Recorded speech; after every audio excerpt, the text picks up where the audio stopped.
These items are tahor if they diminish an olive's volume of a corpse, an olive's volume of an etzel, a ladle full of corpse powder, a quarter log of blood, the bone of the size of a barleycorn, and a limb that was severed from a living person whose bone is incomplete.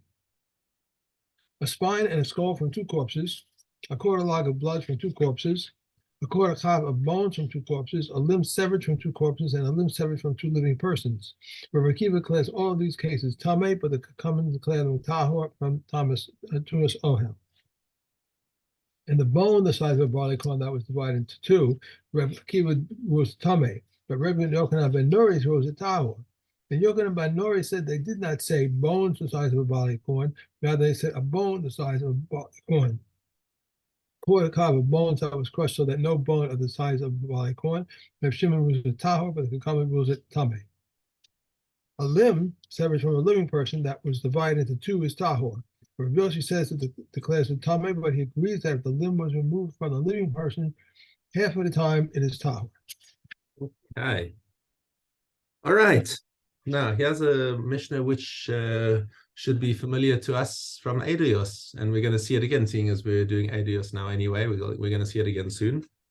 Kol hamitamin be'ohel shenechluku hichnisan lesoch habayis. Okay, so here's something that is mitame be'ohel.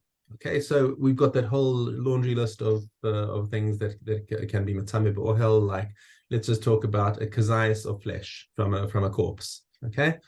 So kazayas of flesh from a corpse under an ohel, everything becomes tameh. Now, it got divided in half, okay, but both pieces are still under the same ohel. Mm-hmm. Okay. Now here's the machlokes between Rabbi Dosa ben Hakinas and the Chachamim. Okay, Rabbi Dosa says if it's not in one piece, it's not matameh.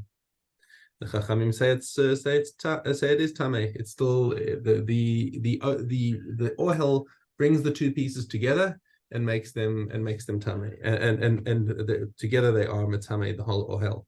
Ketzad hanogeh b'kishnei chatzei zeisim. So now let's talk about the case where he's just touching the 2. So if somebody touches a half a kazayas of a corpse, he's tahor. We said anything less than that is tahor. But with his left hand, he touches one piece, and with his right hand, he touches another piece. Okay? Mina nevela or mina or so this over here is talking about nevela tuma for now in the Mishnah, but we're going to go on to corpse tuma in a minute. But nevela tuma is the same thing. It just makes you tameh just by touching it or by carrying it. There's no ohel tuma by a nevela, but it makes you tameh with evening tuma. Okay, he touches the two half zaysim with one with each hand. Okay, or he carries them. Right, he's got a bag, two plastic bags, each of which contains a half kazayas of a nevela, and he picks them up. Right, that's together a full kazayas of nevela makes him tameh. Ubemais. Now, what happens if you're talking about a dead body? Okay, hanogeh b'kechatzi zayis, uma'ahil al kechatzi zayis. Okay, if he touches half a zayis and he overshadows a chatzi zayis. So now, even when you're combining 2 different types of contact, with one hand he's actually touching a half zayis, and the other hand he's just holding it over the airspace of this chatzi zayis. Okay. Or another alternative, or he's touching the chatzizayis, and another chatzizayis is ma'ahil. So let's say there's a shelf with this chatzizayis on top of it, and he puts his hand underneath it. Right? Remember, we've seen before, and we're going to see it later in the Masechta. Tuma bokas v'olah bokas v'yoredis. It goes up and down. Right. If there's something that's directly underneath it, that doesn't stop the tuma. It's only if you've got a tefach underneath, then something underneath it will stop the tuma. But if it's directly on top, then it goes straight through. A tefach of another shelf, something like that underneath. So that shelf. So if it's sitting directly on a shelf, that shelf is not going to be able to stop the tuma from going down. Okay. So now, if he has his hand underneath it, then that's going to combine with the half size that he's touching. Or let's say there are two pieces of corpse on the ground, each one a half a zayis, and he puts his hand over each one hand over one hand over the other one. That's going to combine them.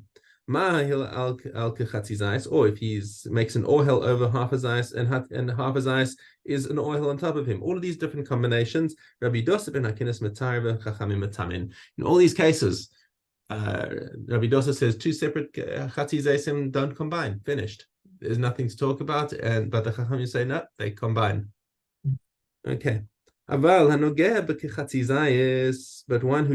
a chatzi zayis, v'davar acher ma'hil alav al kechatzi zayis. Now, what's different over here is that instead of him being the ohel over something, or the chatzi zayis being an ohel over him, there's now a separate roof that is joining the two of them. And now instead of it being a direct contact, there's an ohel contact between him and the chatzi zayis on the other side. Okay. So, or mahil al chatzi zayis, or on the other, or possibility he has one hand over the chatzi zayis and something else is making ohel over him and another zayis. That is also tahor. Okay, and even the chachamim would agree that this is tahor, because we're mixing categories. We just got to keep our shitot straight over here. This is the way the Tanna Kama is explaining the machlokes between Chachamim and Rabbi Dosa. Okay, is that when you're mixing categories, then even Chachamim agree that there's no tumah, but in all cases Rabbi Dosa says that it's tahor. So but now the difference between him and we're going to see now Rabbi Meir is that Rabbi Meir says that mixing categories is a bit of a lower bar. Let's read Rabbi Meir and then we'll clarify all the perspectives. Amar Rabbi Meir. Right, even in this case, he would be matayr v'chachamim metamin, and the chachamim would still say this is tameh. Okay, hakol tameh chutz min hamaga im hamasa v'masa im haohel. Right, everything would be tameh according to the chachamim, except for maga im masa. In other words, touching combined with carrying, or masa im ha'ohel, or carrying combined with ohel. Because according to Rabbi Meir, ohel is just an extended category of touching. And what does the ohel do? The ohel basically makes a virtual touch. It's electromagically makes you touch makes you be considered as if you are in direct contact with the chatzi zayis. Whereas the Tanna Kama says no. An ohel is a separate category. It's not the same as touching. Now, when you yourself are the ohel or the chatzi zayis is the ohel that's in the direct airspace, that is considered touching. But when there's an ohel between you and the thing, that's ohel contact. It's not the same category as direct contact. And whereas Rabbi Meir says no. Everything over here is the same, is considered contact. The only thing that's different is masa. Carrying is not considered contact. And therefore, if you combine half a zayis of carrying with anything else, that's not, then the chachamim will say it's tahor. Otherwise, they'll say it's tameh. The general rule, if it's one category, then chachamim will say it's tameh. Mishnei shemos, it's tahor. But if it's two different categories, then it's tahor. The only machlokes between Tanna Kama and Rabbi Meir is what's considered two categories. But in all cases, Rabbi Dosa says it's tahor. So his shita is easy to remember. Okay. Mishna Beis. Okay, so we said that a ladle full of corpse rot is matame ba'ohel. Okay, so if you carried that ladle into the house, then absolutely the whole house would be tameh. But what happens if you scatter it around the house? Well, it's the same question as we just had. It's like a half a zayis and a half a zayis. So this is just it's the ladle full of corpse rot that's been scattered around the house, but the house joins it all together. Habayis tameh, then the whole house is still tameh. Rabbi Shimon metaher. So Rabbi Shimon says no. If it's scattered around, then this is tahor. This follows his shita in Mishnah in base, right? Where corpse rot that's mixed with something else is no longer tameh.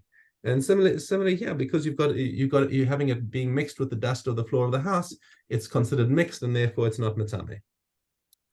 Okay, and of course Rabbi Dosa would be metameh because it's been split. Okay, revius dam. Now, what about a quarter log of blood? Okay, that also is metameh ba'ohel, but it's been absorbed into the floor of the house. Now everyone says habayis tower. Once it's been absorbed in the floor of the house, it's keilu, it's not there, it's gone. Okay, nivla b'kasus. Now, what happens if the blood has been absorbed into clothing or cloth or something like that? Okay, it's still there somewhere inside the cloth. And now it's going to depend if you could theoretically squeeze enough blood out to make a revius again. If you would wash it and a revius of blood would come out, then it's considered tameh.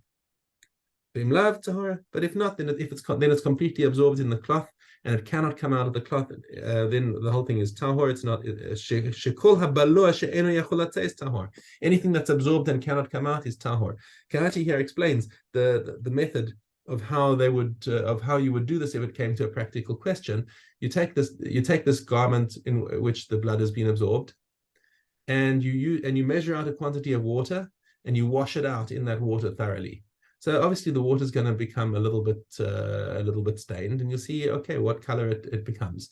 Now you take a similar quantity of water, and you pour in a revius of blood to see what color the mixture takes on.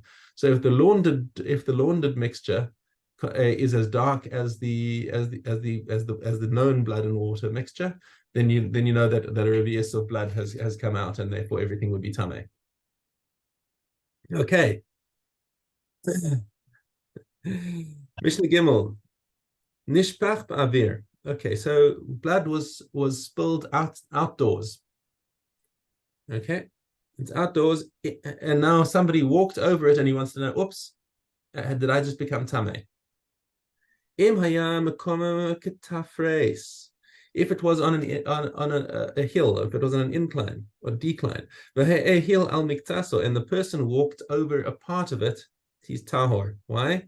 Because blood that's flowing is not considered joined.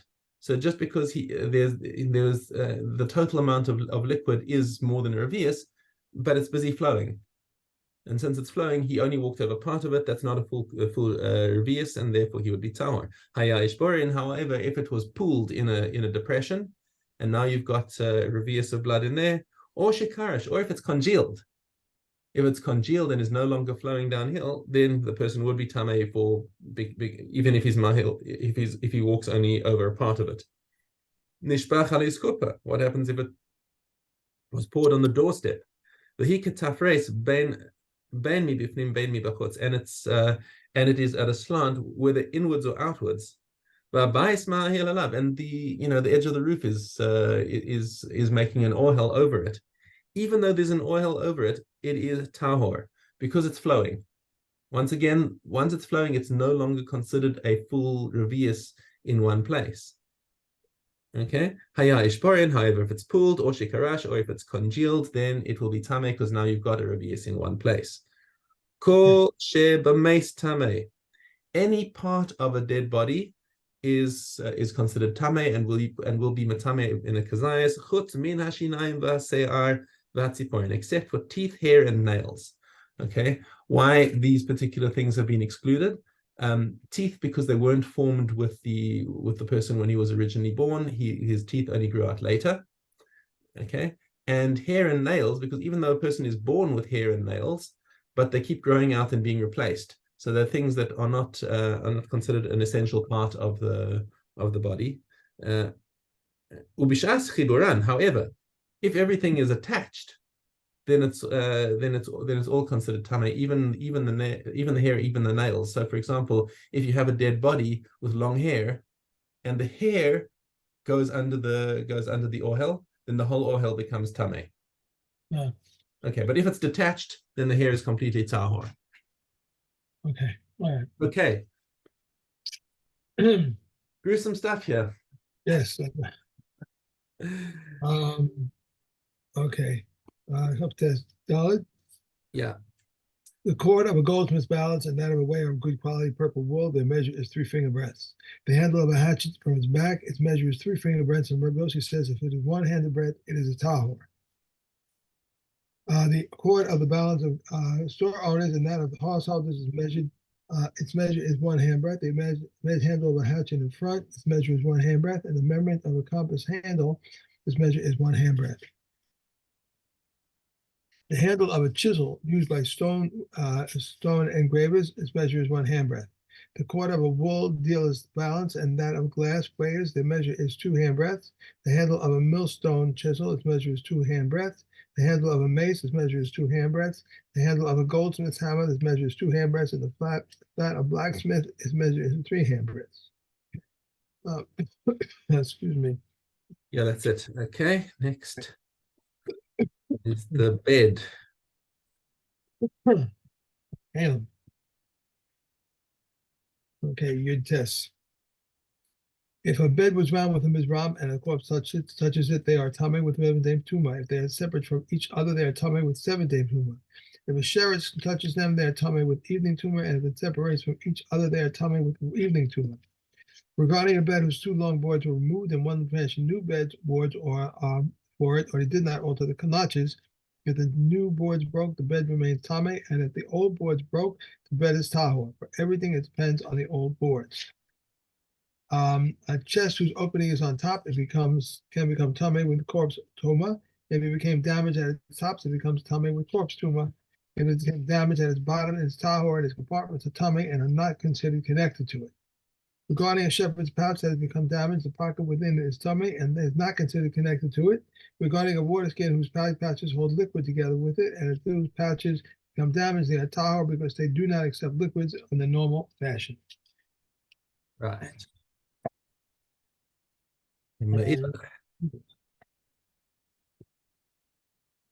The bull offerings that are burned and the he-goat offerings that are burned are subject to me'ilah from when they are consecrated. Once they are slaughtered, they become prepared to be disqualified through contact with the Tavo Yom, through contact with the Mishkusa Kapurim, or with remaining past their time. Once their blood is sprinkled, one is liable on the account of pickle, nosher, or tamei, and they remain subject to me'ilah on the place of the ashes until the meat has been consumed by the fire. The Ola is subject to me'ilah from when it's consecrated. Once it is slaughtered, it becomes prepared to be disqualified through contact with the Tavo Yom, of contact with a Mekusa Kapurim, or with the measuring past its time. Once its blood is thrown upon the altar, what is liable on account of pickle, nosher, or tamei, and its hide is no longer subject to me'ilah. But the next meat remains subject to me'ilah until it goes out to the pit of the ashes, place of the ashes.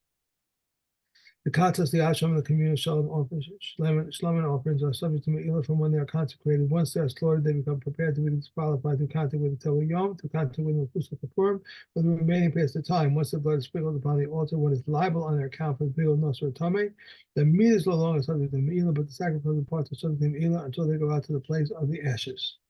Okay. Idios,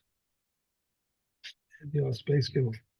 He also testified about a small village that was adjacent to Yerushalayim, and there was in this village a certain sage who and he would lend money to all the villages, and he would write in his own hand and other sign. When the incident came before the sages, they permitted it, and from this testimony, you may learn incidentally that a woman may write her own get, and a man may write his own receipt, because the validation of a document is effected only by its signers. And Reb Kaninas testified concerning a needle that was discovered in the flesh, that the knife and the hands are tahor and the flesh is tamei. But if the needle was discovered in the excrement, everything is tahor. Reb Yishmael stated 3 things before the sages in the Kami of Yavna. The first testimony was concerning a beaten egg that was put on top of a vegetable of truma and its connection. But if the veg was like a talmud, it is not a connection. And Reb Yishmael testified concerning an ear of standing corn, grain, then the reap section of the field, and the tip of this ear reaches the standing section, is cut together with the other standing cane and becomes to the owner, but if not, it belongs to the poor. But Yishmael will testify concerning a small garden that is surrounded by trestle blinds, that if there is in these the garden space for the grape harvester, and basket here and space for a grape harvester, and the basket here, it may be sown, and it may not be, some sown. Okay. Three things the disciple stated before Rabbi Shmuel, and he would not state them either. I'm sorry. He would not state either bite him or he's not liable. But if the traps it is medicinal use, he is liable. And they asked for the law regarding sealed pots. Rabbi Yeshua ben Masa clarified that in the tent of a corpse they are tahor. And the tummy, when carried by a zav, Eliezer ben Zadok says, Shazadek, and Rabbi Akiva says he may not finish after dark. Okay. Still can't talk with this lip. Is it getting better? It's getting a little better, but they said I must have, when it was all numb and everything, I must have bit my lip, and that causes to explode up. If one reads it discontinuously on one half while asleep, he has fulfilled his obligation. If one was writing it, expounded upon it, or corrected it, and provided he had intent, he's fulfilled his obligation. If not, he did not fulfill his obligation.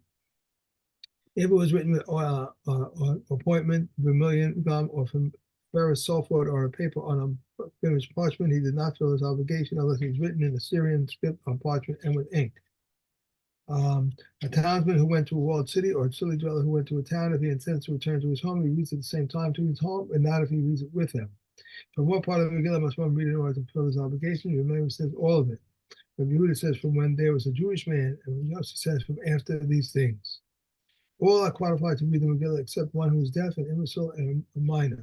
Rabbi Yehuda declares a minor qualified. We may not read the Megillah nor circumcise nor perform ritual immersion or sprinkle purification water. Similarly, a woman who counts a day, corresponding to a day, may not immerse herself until the sun has risen. However, if any of them did so after the first ray of dawn appeared, its act is valid. Okay. And one more, we have the lie. Okay, the lie. Zion. If a laborer did not trust the employer, he takes one dried fig and declares, "This is mine. This and 9 after it are rendered for Misa for the 90 that I've eaten. This is rendered true of Misa for them, and the last is Misa Sheni and is redeemed with money." And he saves one dried fig.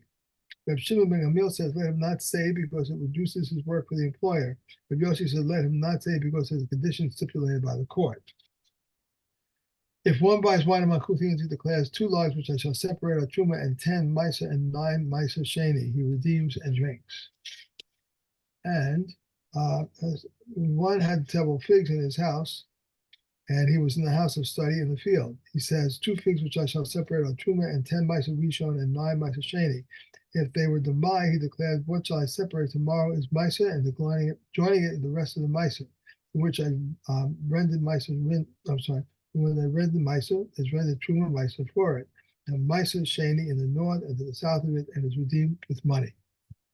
And we have Tomorrow we're starting,